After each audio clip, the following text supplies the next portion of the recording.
First off, well, welcome to WESH, everybody. Thank you. Thank you. So we are the NBC and the CW affiliate in Central Florida, and it's kind of interesting because television news has changed so much. Even since I was in Lake Howell interning in television, and so it's kind of become a very different world. And I think that WESH has always been kind of at the forefront of that, just because of the way my company is set up. So.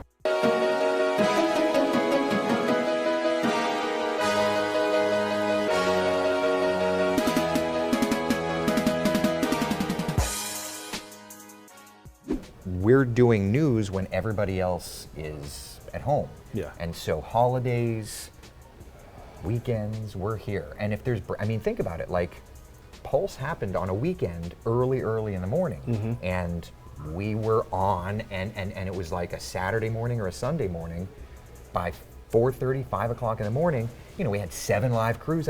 So even if you're not on the schedule, if there's news happening, you're getting called in and you're expected to show up. Okay. I can recall like the shuttle Columbia when it had its accident. That was another weekend morning where, 10 o'clock in the morning, you've got 10 crews on the air, and so it's like everybody's called up and you have to do your thing.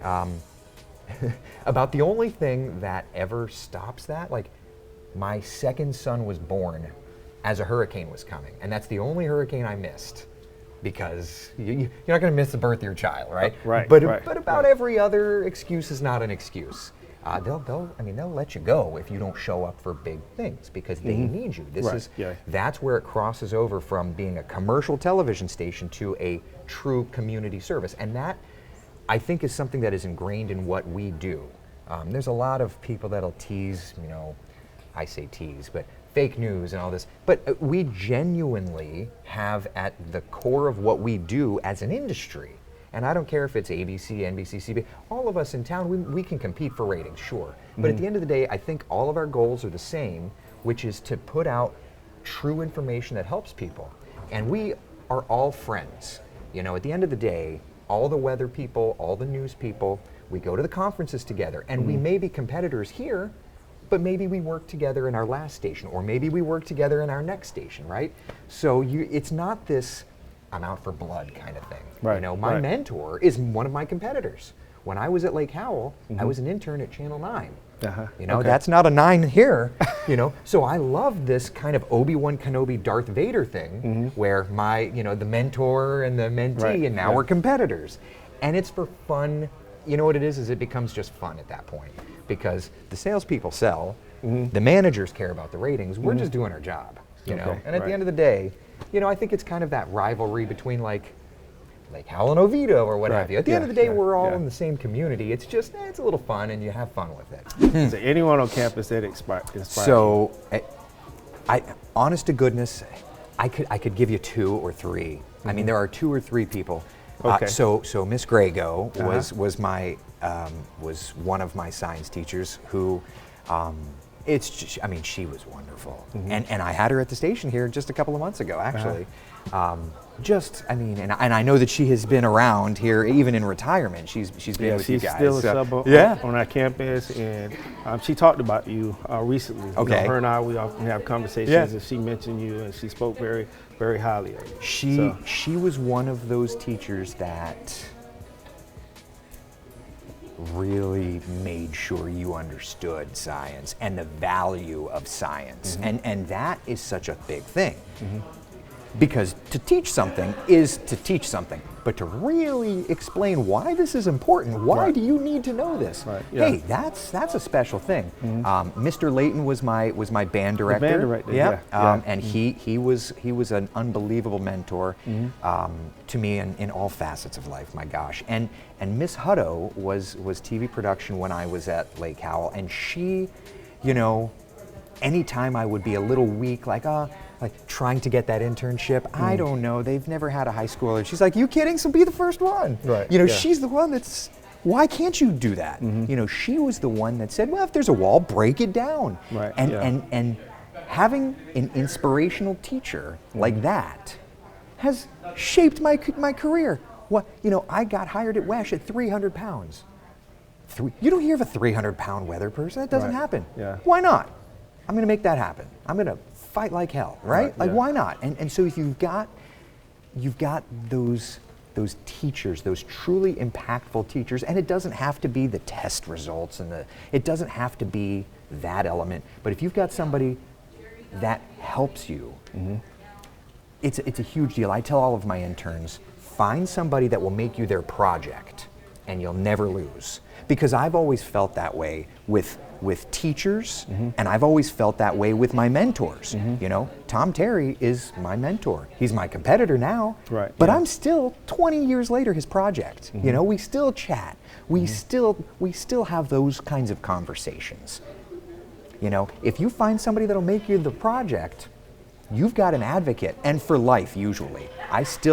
All of my interns, I still keep in touch with today. I just helped get one a job the other day in our company. So, you know, if you find somebody that really cares, you've got.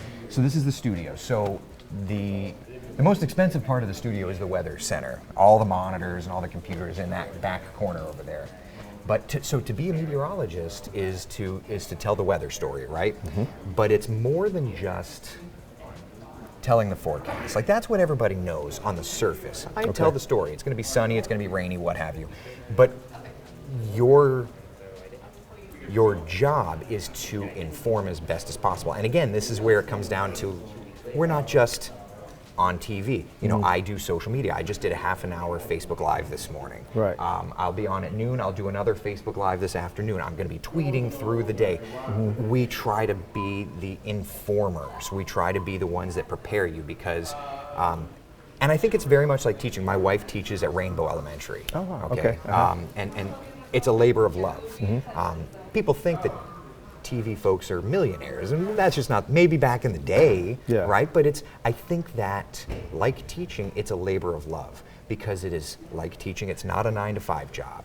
It's a job that demands so much, and you know, my weekends, my nights, my mornings, you know, my wife will be grading papers and I'm working on tweets, or I'm looking at weather data to make long-range forecasts, because where she's trying to make sure that her children are learning, my focus is I'm trying to make sure that whomever watches me or follows me understands any threat coming up, whether it's a frost that could damage plants or whether it's a hurricane coming that could truly impact their life. So I think it really is a calling. So, and just speaking of working daily, I noticed that you have your coffee talks, and that seems to, is that daily it's 7 days a week. So how do you keep that going? And you've been doing that for years. For years now. Yeah. So you know what it is it's if I'm on vacation, if it's my weekend, I still do it because I feel this responsibility to inform. And when it's quiet, it can be a little more fun. But when there's damaging weather, I don't want the people that follow me on social media not to be informed. I feel that responsibility, and my wife knows. It could be a Saturday afternoon and we're going to be having a nice dinner with our children. There's a tornado. Daddy's going in the office and shutting the door, and I'm on Facebook Live. And that's it. And she knows that's it. She knew what she signed up for when we were dating, and Christmas morning, I think I took off. Very rare, but I still put a graphic out or something. But she knows if we're on vacation, from 8 to 8:30, I'm gone. You know, and that's it. Just is what it is. I feel that responsibility. So what inspired that? The coffee talks. What gave you that idea, that inspiration? So, growing up in Seminole County, I grew up in a neighborhood off of Redbug and Dodd, Hollowbrook. And I just remember lightning being so bad during the afternoon thunderstorms, and I was terrified of it, right? And I wanted to learn, and I was always calmed by the weather guys on TV, the Danny Trainers of the world. And so I wanted to make sure that when I got older, I could calm somebody down in those moments of being scared of the weather. And so that really drove my entire career. And so I started doing a little bit of it at Tuscaloosa when I was a student there. But when I got to Lake Howell, those were the very first times I did weather on TV, was at Hawks News 54 is what we used to be. I don't know what it is now, but but it was there, and I got the chance, and it was terrible. It was, oh my gosh, it was terrible. I wore short sleeve dress shirts with a tie. It was just horrible. I looked like a pathetic used car salesman. I mean, it was just bad. But I got that chance, you know. And then through the years at Lake Howell, I had an opportunity to intern at Channel 9, and the only stipulation was I had to get credit. Their insurance required me to get credit to be an intern. They'd never had a high schooler, and that was their way to weed out high schoolers. And so I said, so if I can get credit, you'll let me intern. And they said, yeah. They didn't think that would be a possibility.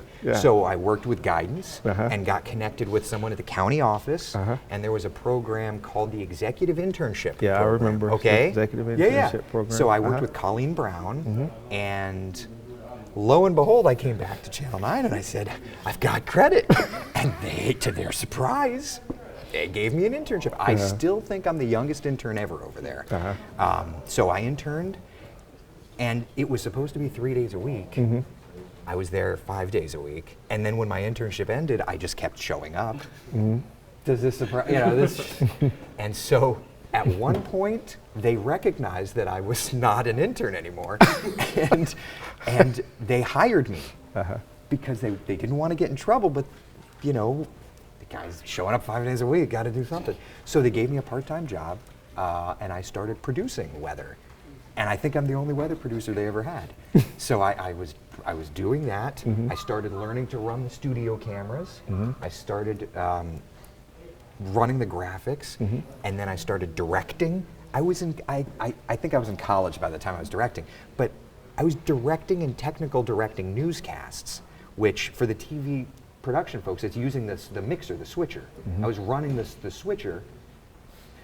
So it made a very fun time when I took TV Production 1 in college, and I never said anything to the professor, but there was a day where I got called in to do the 5, 5:30, and 6 newscast, and I said, listen, I'm not going to be able to make it to I popped into his office early and said, I'm not going to be able to make it to class today, I have to go to work. And he said, is flipping burgers really more important than college? And I said, I have to direct the 5 at Channel 9. And he's like, what?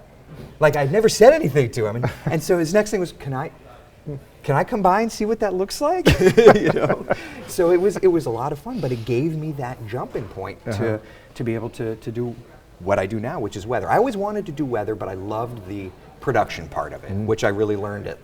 So you can look back on your years at Lake Howell, and if you could describe your experience in one word, what would that one word be? Amazing. Listen,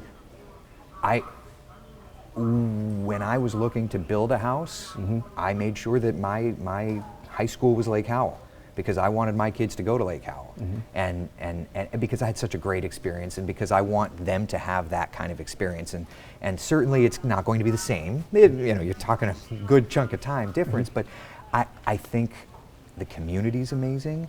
I think that the school's amazing, and I have nothing but amazing things to say about my time at Lake Howell. It shaped the adult that I am, 100%. So I've got one last question for you. So you mentioned that you were this kid that wore the ties and the short sleeve shirts and just had this weird look. Yeah. You can go back in time and give that kid some type of advice. What would you say to him with the information and the knowledge that you have now from your vast amount of experience? I think I would tell that kid, just keep being you, because in that moment you feel like you need to adapt to what everybody else is doing, right?